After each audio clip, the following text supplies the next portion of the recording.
Hello students. पिछले video में आपको याद होगा मैंने आपको बताया था लिंकेज क्या होता है और उसका जो वेरियस एक्सपेरिमेंटल व्यू था वो मैंने आपको बताया था। अब मैं आपको बताने जा रहा हूँ सेक्स लिंकेज। देखिए, सेक्स लिंकेज का मतलब क्या होता है? सेक्स लिंक्ड इनहेरिटेंस, इसका मतलब यही है। अब सेक्स लिंक्ड इनहेरिटेंस क्या होता है? देखिए, ये क्या कहा गया है, transfer of traits controlled by gene present on sex chromosome, या फिर हम इसको कह सकते हैं एलोसोम। एलोसोम के ऊपर जो जीन अवेलेबल होता है ना, जो बहुत सारे सोमैटिक कैरेक्टर को कंट्रोल करता है, वैसे ही लिंक्ड जीन को हम लोग बोलते हैं सेक्स लिंकेज, या उसके वजह से जो कैरेक्टर रिस्पॉन्सिबल होता है। अब आप देख रहे होंगे यहाँ पे कुछ एग्जाम्पल मैंने दे दिया है उसका। जैसे देखिए, हेमोफीलिया है। ये पहले तो मैं बता दूं आपको, ये दो टाइप का होता है, एक होता है एक्स लिंक्ड और एक होता है बाई लिंक्ड।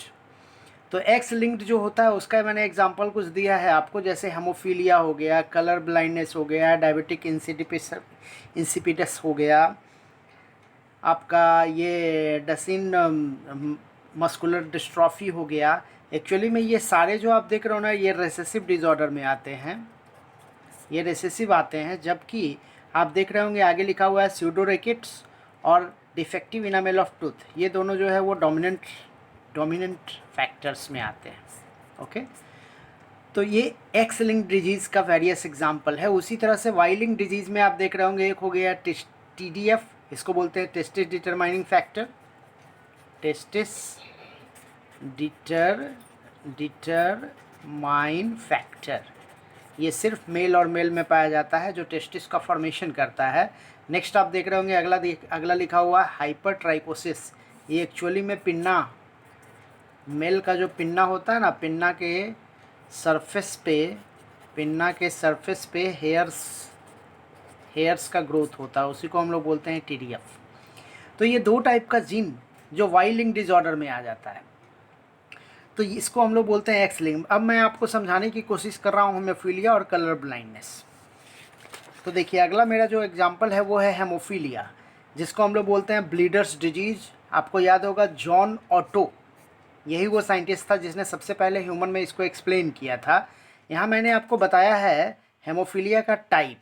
देखिए, हेमोफीलिया का 3 टाइप अवेलेबल है, एक है A, B और C। ए जो हेमोफीलिया है ये सबसे कॉमन हेमोफीलिया है, ये बहुत ही सीवियर होता है। ये हेमोफीलिया बहुत ही सीवियर होता है, कहने का मतलब क्या कि काफ़ी लेथल होता है, एक टाइप का लेथल। आप समझ में आ रहा है ना? इसकी वजह से एम्ब्रियोनिक कंडीशन में ही ऑर्गेनिज्म डेथ कर सकता है। तो हेमोफीलिया ए जो है वो 8th फैक्टर की कमी से होता है। ये 8th फैक्टर क्या है भाई? तो 8th फैक्टर जो है वो आपका, जिसको हम लोग बोलते हैं इसको हम लोग क्या बोलते हैं, हेमोफिलिक ग्लोबुलिन।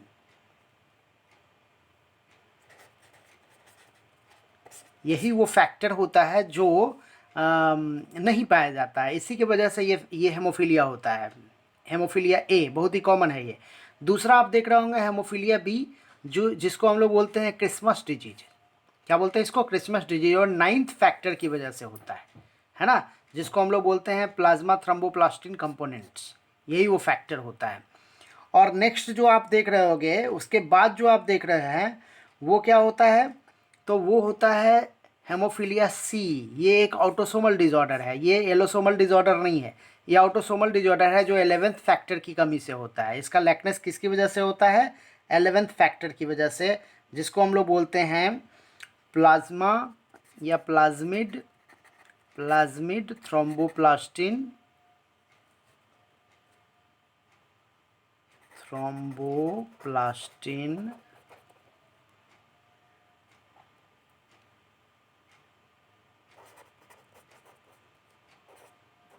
एंटीसेडेंट, इसकी वजह से होता है ये। ओके, तो हम लोग को मेन रूप से ये देखना है ए टाइप। अब देखो इसमें ये कैसा होता है, तो ये एक्स लिंक्ड इनहेरिटेंस होता है ना। इसमें जो इंडिविजुअल्स के जो टाइप होते हैं उसका जो जीनो टाइप होता है वो बताया गया है। आप जैसे देखिए एक्स एक्स है तो फीमेल है, ये फीमेल है XX, और इसके एक जीन पर आपका हेमोफिलिक फैक्टर है। तो ये कैरियर फीमेल होगी, जबकि दोनों पे हो तो ये क्या होगा, इफेक्टेड फीमेल होगी। और मेल में सिर्फ एक ही एच एक्स होता है, उस पर अगर है तो इफेक्टेड मेल होगा। तो आप देख रहे होंगे एक्चुअली में इफेक्टेड फीमेल की संभावना बहुत कम होती है, इसको मैं आगे बात कर लूँगा इस पर। फिलहाल हम लोग इसका पनेट क्रॉस देख रहे हैं। पनेट क्रॉस में हम क्या देख रहे हैं, देखिए ये हमने क्या लिया है, एक कैरियर फीमेल लिया है, ये कैरियर फीमेल है, और एक नॉर्मल मेल को हमने क्रॉस करवाया है। तो इसका जो गैमेट का पॉसिबिलिटी है वो देखिए नीचे दिया हुआ है। गैमेट की पॉसिबिलिटी क्या दिया हुआ है, या तो एक्स और एक्स एच, इसमें एक्स और वाई, इसको हमने पनेट स्क्वायर के समझाया है। तो देखिए इसमें जो जीनोटाइप मेरा आया है F1 जनरेशन का, वो क्या आया है, देखिए x h x, x h y, x x और एक्स वाई। अब एक्स एच एक्स जो होगा वो क्या होगा, कैरियर फीमेल होगी, ये क्या होगी, कैरियर फीमेल होगी। ये क्या हो जाएगा, तो ये हो जाएगा, देखिए ये मेल है तो मेल कभी कैरियर नहीं होता है, तो ये क्या हो जाएगा, डिजीज्ड मेल, ये हो जाएगा डिजीज्ड मेल। उसी तरह से इसको देखेंगे तो ये नॉर्मल फीमेल है, और ये भी क्या, ये क्या है, नॉर्मल मेल है। तो अगर इसका परसेंटेज हम लोग देखें तो ये कितना हो जाएगा, 25%, ये भी हो जाएगा 25%, ये हो जाएगा 25%, और ये भी हो जाएगा 25%। तो 75% जो इसके इंडिविजुअल्स होंगे, 75% जो इंडिविजुअल्स होंगे वो नॉन अफेक्टेड होंगे, है ना, वो क्या होंगे, नॉन अफेक्टेड होंगे। और 25% इंडिविजुअल जो होंगे वो अफेक्टेड होंगे। यही हम लोग को ध्यान देना है इसमें। अब मैं बात कर रहा था कि फीमेल को जनरली ये होता नहीं है। अभी मैंने बताया ना कि ये जो ए टाइप हेमोफीलिया होता है ये एक लेथल हेमोफीलिया होता है। जनरली एम्ब्रियोनिक कंडीशन में ही मेल जो होता है वो डिस्ट्रॉय कर जाता है। तो बहुत कम ऐसी संभावना है कि आपको कोई मेल हेमोफिलिक जो है वो एक फीमेल हेमोफिलिक, देखिए ये जो एक्स एक्स एच और एक्स एच कब आएगा, पहले ये बात ध्यान देना है। ये वैल्यू तभी आएगा जब एक्स एच एक्स और एक्स एच वाई ये दोनों के बीच में जब हम क्रॉस करवाएंगे ना तभी ये वैल्यू आएगा। लेकिन एक्स एच वाई वाला तो जनरली लाइव रहता नहीं है, ये तो बचेगा नहीं, बहुत कम संभावना है कि एम्ब्रियोनिक कंडीशन से ये डेवलप कर जाए और ये बचे। तो इसका संभावना बचने का बहुत कम है, इसीलिए ये संभावना बहुत कम होता है कि एक फीमेल जो है वो क्या आ जाए, हेमोफिलिक ये डिजॉर्डर वाली कोई फीमेल पैदा हो जाए। ऐसी संभावनाएं बहुत कम देखी गई हैं। ओके, तो इसके बाद हम लोग देखने जा रहे हैं कलर ब्लाइंडनेस। अब देखिए कलर ब्लाइंडनेस के बारे में क्या बताया गया है। इसको सबसे पहले डिस्कवर करने वाला साइंटिस्ट कौन था, तो ऑनर, आपको याद होगा, मैंने इसके पहले वीडियो में भी आपको मैंने साइंटिफिक जो बहुत सारे ये साइंटिस्ट के बारे में जहाँ मैंने बताया वहाँ पर मैंने इसका डील किया है। तो कलर ब्लाइंडनेस को सबसे पहले किसने बताया, ऑनर ने बताया। अब क्या था भाई कलर ब्लाइंडनेस, अच्छा यहाँ देखिए एक लिखा हुआ है इशिहारा चार्ट। इशिहारा चार्ट जो होता है ना एक्चुअली में ये टेस्ट ऑफ कलर ब्लाइंडनेस के लिए होता है। कलर ब्लाइंडनेस को टेस्ट करने के लिए चार्ट अवेलेबल होता है। अब देखो ये भी एक क्या है, रिसेसिव एक्स लिंक्ड इनहेरिटेंस है। जैसे हेमोफीलिया है वैसे ये भी रिसेसिव एक्स लिंक्ड इनहेरिटेंस है। और इसमें क्या होता है, person unable to distinguish between red और ग्रीन कलर। जनरली रेड और ग्रीन कलर को अच्छे से डिस्टिंग्विश नहीं कर सकता है वो।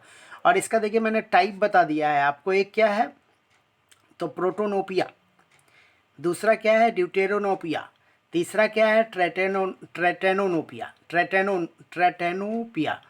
तो ये जो प्रोटेनोपिया जो है वो उसमें जनरली क्या होता है, वो रेड कलर का कलर ब्लाइंडनेस होता है, रेड कलर को डिस्टिंग्विश नहीं कर सकता है। ड्यूटेरोनोपिया जो आप देख रहे हो इसमें ग्रीन कलर का कलर ब्लाइंडनेस होता है, मतलब ग्रीन कलर को आसानी से डिटेक्ट नहीं कर सकता है। और ट्राइटेनोपिया जो होता है उसमें ब्लू कलर को आप आसानी से, मतलब जो पर्सन है वो डिफेक्टिव होता है, वो आसानी से ब्लू कलर को पिकअप नहीं कर सकता है।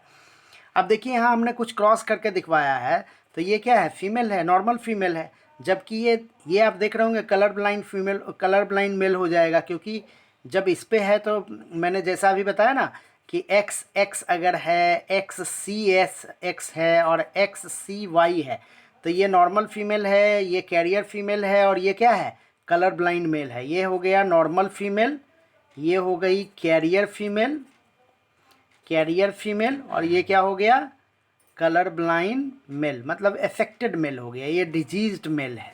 ओके, तो यहाँ पे हमने जो क्रॉस करवाया है F1 जनरेशन में आप देख रहे होंगे, तो इसमें क्या है, इसका कैरेक्टर क्या हो जाएगा, देखिए इसका कैरेक्टर क्या हो जाएगा, ये कैरियर फीमेल हो जाएगी। इसका कैरेक्टर क्या हो जाएगा, ये नॉर्मल मेल हो जाएगा। ये भी क्या हो जाएगी, कैरियर फीमेल, और ये भी क्या हो जाएगा, नॉर्मल मेल। कब, जब एक कलर ब्लाइंड मेल जो है वो नॉर्मल फीमेल से क्रॉस करता है तो हमारे पास कुछ ऐसा रिजल्ट आता है। मतलब इसका कोई भी जो ऑफस्प्रिंग होगा ना वो कलर ब्लाइंड नहीं होगा, है ना। लेकिन अगर हम दूसरे कंडीशन को देखते हैं, देखिए यहाँ पे मैंने क्या कर दिया है, कैरियर फीमेल है ये क्या है, कैरियर फीमेल है, और ये है आपका क्या, कलर ब्लाइंड मेल है। ये है कलर ब्लाइंड मेल। अब जब अच्छा, कलर ब्लाइंड मेल की पॉसिबिलिटी हो सकती है क्योंकि ये लेथल जीन नहीं है। ये जो कलर ब्लाइंड वाला जो जीन है ना वो लेथल जीन अवेलेबल नहीं है, लेथल नहीं है। मतलब ये ऐसा नहीं होता कि इससे कोई मतलब ये जो इंडिविजुअल होगा उसमें डेथ हो जाएगा, ऐसा कुछ होता नहीं है। तो एक कैरियर फीमेल और कैरियर मेल जब आपस में क्रॉस करता है तो इसका जो पनेट हमने दिखवाया है तो उसमें आप देखिए ये जो फीमेल होगी वो क्या होगी, इफेक्टेड होगी। मतलब ये जो है वो डिजीज्ड फीमेल होगी। ये क्या होगा, तो डिजीज्ड मेल होगा। ये क्या, कैरियर फीमेल होगी, और ये क्या, नॉर्मल मेल होगा। तो डिजीज्ड फीमेल का जो परसेंटेज है इसके इंडिविजुअल में कितना है, तो 25%। डिजीज्ड मेल कितना है, ये भी है 25%। कैरियर फीमेल कितनी है, ये भी है 25%। और नॉर्मल मेल मेरा कितना है, तो ये भी है 25%। तो डिजीज्ड कितना है, 50% ना। इसके जो ऑफ स्प्रिंग होंगे उसमें 50% ऑफ स्प्रिंग क्या होंगे, डिजीज्ड होंगे। तो इस तरह से हमने देखा कि कलर ब्लाइंड क्या होता है। अब नेक्स्ट जो हम लोग देखने जा रहे हैं वो होगा हमारा Y linkage, Y linked inheritance को हम लोग देखने जा रहे हैं। देखिए ये क्या कहता है, the type of character only inherited from male to male. जब वाई लिंक्ड है तो वाई तो फीमेल में होता नहीं है, इसका मतलब ये मेल से मेल में ही जाएगा। अब देखिए मैंने एग्जांपल दिया है जो मैंने पहले भी बताया आपको। एक क्या है, तो एक TDF है, SRY जीन बोलते हैं जिसको हम लोग। TDF जो है वही टेस्टिस डिटरमाइनिंग फैक्टर जो सिर्फ मेल में पाया जाता है। और एक हाइपरट्राइकोसिस, इसके बारे में मैंने आपको बताया था कि ये क्या होता है कि जो पिन्ना होता है, पिन्ना जो होता है ना, पिन्ना के ऊपर आप देखिएगा हेयर्स अवेलेबल होते हैं। तो ये मेल का ही कैरेक्टर है, फीमेल में ऐसा कोई कैरेक्टर अवेलेबल नहीं होता है। अब देखो इस इनहेरिटेंस को हम लोग फिर आगे हमने बताया है the type of inheritance of sex linked character. Sex link character का जो इनहेरिटेंस का टाइप होता है वो क्या होता है, तो एक है क्रिस क्रॉस और एक है नो क्रिस क्रॉस। दो टाइप का है, क्रिस क्रॉस और नो क्रिस क्रॉस। देखो क्रिस क्रॉस क्या होता है, ये क्या होता है, transfer of character from opposite sex. जैसे मान लो कि जैसे मैंने यहाँ एग्जांपल दिया है, देखिए पहला क्या है डाइगाइनिक और दूसरा है डाइएंड्रिक। डाइगाइनिक क्या होता है, देखिए फादर और फादर से देखिए अपोजिट सेक्स में गया, मतलब डाउटर में गया, और डाउटर से ग्रैंडसन में गया। फादर से डाउटर, डाउटर से ग्रैंडसन, इसको बोलते हैं डाइगाइनिक। उसी तरह से डाइएंड्रिक क्या होता है, देखिए मदर है, मदर से अपोजिट सेक्स में गया, मदर से सन में गया, और सन से देखिए ग्रैंड डाउटर में गया है। तो ये क्या हो जाएगा डाइएंड्रिक, और ये हो गया डाइगाइनिक। बस ध्यान ये रखना है कि ये अपोजिट सेक्स से जाता है। जबकि नो क्रिस क्रॉस जो आप देख रहे हो उसमें क्या होता है, सेम सेक्स से ट्रांसफ़र होता है। जैसे होलोगाइनिक, होलोगाइनिक का मतलब क्या हो गया, जैसे देखिए मदर से डाउटर में गया और डाउटर से ग्रैंड डाउटर में गया, तो होलोगाइनिक है। उसी तरह से फादर से सन में गया और सन से क्या गया, ग्रैंड सन में गया, तो ये भी क्या है, होलोएंड्रिक है। चूँकि ये मेल वाला कैरेक्टर है, ये फीमेल वाला कैरेक्टर है, तो मेल के लिए ऐसे भी हम लोग एंड्रिक टर्म यूज़ करते हैं। तो ये जो आप देख रहे हो ये हो गया type of inheritance of sex linked character. तो इस तरह से हमारा ये टॉपिक फिनिश हो रहा है जिसको हम लोगों ने कहा सेक्स लिंक्ड इनहेरिटेंस या सेक्स लिंक्ड कैरेक्टर। इसके बाद का जो हमारा टॉपिक होगा वो होगा सेक्स डिटर्मिनेशन। तो आप इसको रिवाइज़ कीजिए टॉपिक को बार बार, पीछे का भी टॉपिक आपको रिवाइज़ करना है। ओके, बहुत बहुत धन्यवाद आप लोगों का।